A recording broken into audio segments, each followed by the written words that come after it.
सकाळची सुरुवात खाऊन पिऊनच करावी म्हटली आणि मस्तपैकी रात्री भिजवलेले अक्रोड, बदाम, मनुके, पिस्ते सगळं खायला चालू केलं. सकाळी उठल्या-उठल्या एक-एक करून खात होते. मस्तपैकी खाल्लं, एनर्जी भेटते त्याच्यानं.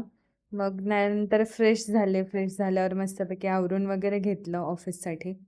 हां, मी बेसिक मेकअप करून जाते ऑफिसला. मी जास्त काही एक्स्ट्राचं नाही करत बसत आणि आज मी जरा जास्त खुश होते, कारण की आज माझी फर्स्ट सॅलरी झाली होती. त्याच्यानंतर ऑफिसला गेले. ऑफिसमधून आल्यानंतर देवासमोर दिवा वगैरे लावून घेतला. फर्स्ट सॅलरी होती म्हणून म्हटलं येताना थोडे स्वीट्स आणले. स्वीट पण देवासमोर ठेवले आणि त्याच्यानंतर माझी जेवणाची तयारी चालू केली.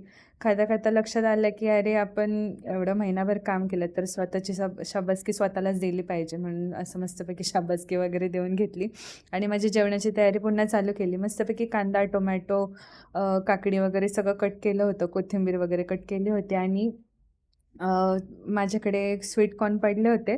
मग ते सोलून घेतले आणि बॉईल करून घेतले आणि त्याची मस्तपैकी कॉर्न भेळ बनवली. कारण की बाहेर खूप छान पाऊस पडत होता आणि ह्या सीझनमध्ये कॉर्न मस्त लागतात, भेटतात पण चांगले.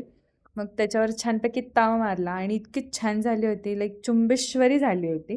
त्याच्यानंतर राहिलेली भांडी वगैरे घासून घेतली, सगळं किचन ओटा वगैरे क्लीन केला आणि सकाळी जे बुक वाचत होते, ते वाचायला पुन्हा चालू केलं. 2-3 पाने तरी रात्री वाचून होतात, मग थोडीफार वाचून घेतली आणि त्याच्यानंतर मस्तपैकी पडी मारली आणि असा होता माझा आजचा दिवस. भेटूया नेक्स्ट व्लॉगमध्ये. Okay, bye.